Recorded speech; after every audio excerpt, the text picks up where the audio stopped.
The first part of question 2 is about diffusion. Diffusion is the process of gases moving from an area where they're at high concentration to an area where they're at low concentration. Plants rely on this for gas exchange from their leaves. This question says that the concentration of oxygen in the air is 21% and the concentration of carbon dioxide in the air is 0.04%.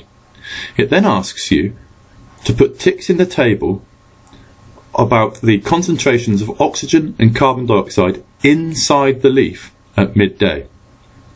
What you have to think here is, what does the leaf need to happen? What does the plant need to happen? The plant needs oxygen to leave the leaf, and it needs carbon dioxide to go into the leaf. For that to happen, there has to be a higher concentration of oxygen inside the leaf than in the air, and a higher concentration of carbon dioxide outside the leaf than inside the leaf. Now that's quite tricky to get our heads around. The easiest way is probably to think about what the plant is doing. So the leaf, inside the leaf there is photosynthesis going on, and the plant is generating oxygen.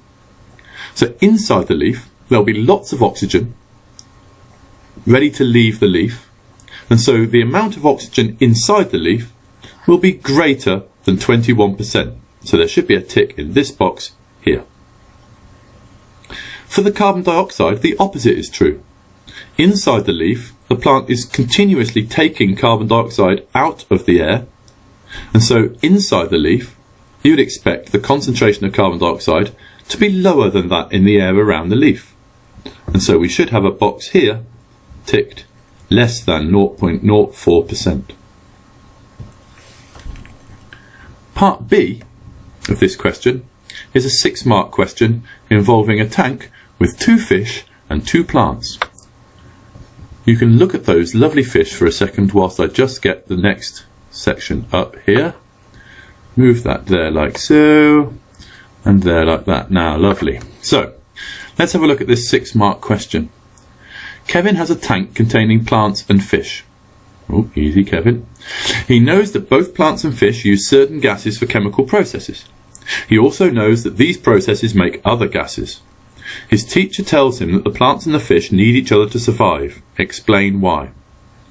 So, this is quite a roundabout way of them trying to get you to talk about respiration and photosynthesis without them giving you those 2 words in the question. The key thing here is that they're expecting you to understand that the plants are carrying out photosynthesis and the fish are carrying out respiration.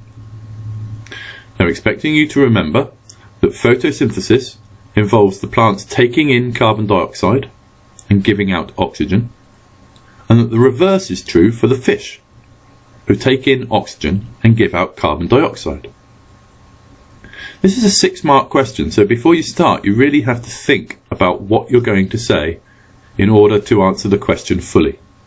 You have to explain why his teacher tells him the plants and the fish need each other to survive. So you have to link the 2 processes together. Because of the way it talks about certain gases and certain chemical processes, those processes and gases will be key words in your answer. If you look over at the mark scheme on the right here, you will see that there are relevant points that include, as we mentioned, the fact that plants photosynthesize, the fact that fish respire, carbon dioxide taken in by the plant for photosynthesis, which produces oxygen. Fish take in oxygen to do respiration, which produces carbon dioxide. How are they linked? Well, the carbon dioxide produced by the fish is used by the plants, and the oxygen produced by the plants is available for the fish. You can see a few things down here to note about the ignore section. So you mustn't get confused that this is in any way about the fish eating the plants. And you'll see that references to fish breathing is not sufficient, because in science breathing does not mean the same thing as respiration. Respiration is what happens in the cells where the oxygen and the sugar react to form carbon dioxide and water. if you have a look here at this side, you will see there are 3 levels. So what do you have to do to get the different numbers of marks out of 6? If you make more than one of any of the relevant points at all, you are likely to get 1 or 2 marks. If you speak about both photosynthesis in plants and respiration in fish, or you explain one of those processes in detail, then you're going to end up with 3 or 4 marks. To get the 5 or 6 marks that this question really allows, you have to talk about both photosynthesis and respiration in the right context and with correct details of both. Now this question is a question that's well within the grasp of pretty much everybody. It's targeted up at grade C. So if you're hoping to get a grade C, you really need to get either 5 or 6 marks on this question. Before we finish on this question, it's probably worth just spending a little bit more time considering how lovely these fish are. Very nice.